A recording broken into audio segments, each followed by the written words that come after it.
Number 7 is the Clippers currently, and then number 8 is Minnesota, which I've been biased with. And just to kind of, before you say who you... A couple episodes ago, we're singing their praises, and here they are. And just to kind of give you an idea of how all 3 of these teams are playing in the last 10 games, Golden State's 8-2, Clippers are 8-2, Minnesota's 7-3.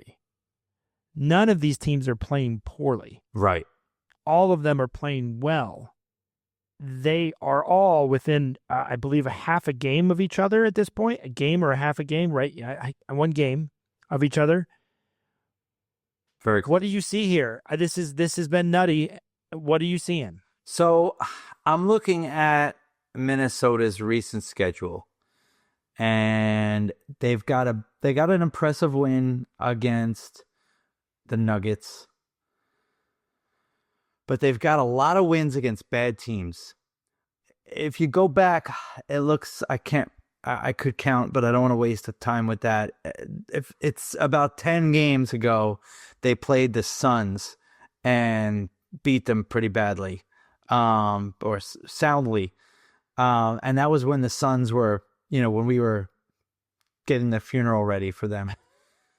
But I mean, they've got since then they've got a win against the Sixers, the Hornets, the Heat, the Spurs, the Magic. Their Magic are probably a playoff team in the East, but they're not as good as we thought they'd be. The Jazz.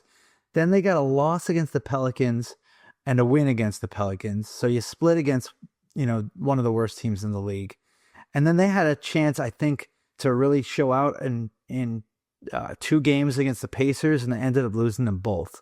One was close, and one they kind of, the last game they just did not play well. So to me, it's kind of like I'm looking at my Knicks here, because I'm saying the Timberwolves, they beat up on a lot of bad teams, some close games against those bad teams there. And then, you had a chance to make a statement against a good playoff team like the Pacers, and you didn't do it. The next game against the Suns will be very telling, I think. So to your point about bad teams that they play, so they end this month with the Suns, and then they play the Pistons. Both teams are, you would say, I would say that they have the Suns number, and I would say they should have the Pistons number. Then they play Denver, who they absolutely have their number. Yeah.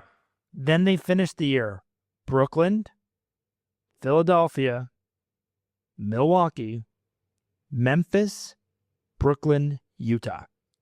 It is there for the taking for the Wolves. They don't play a lot of again, I think the Denver matchup suits them. I'll tell you right now, if I was a Wolves fan, I would be looking at it like, you guys better win the most of these games. You better finish strong. The path is right there. The path is right there to jump up, to get to that. I mean, objectively speaking, forget about, Golden State, Clippers.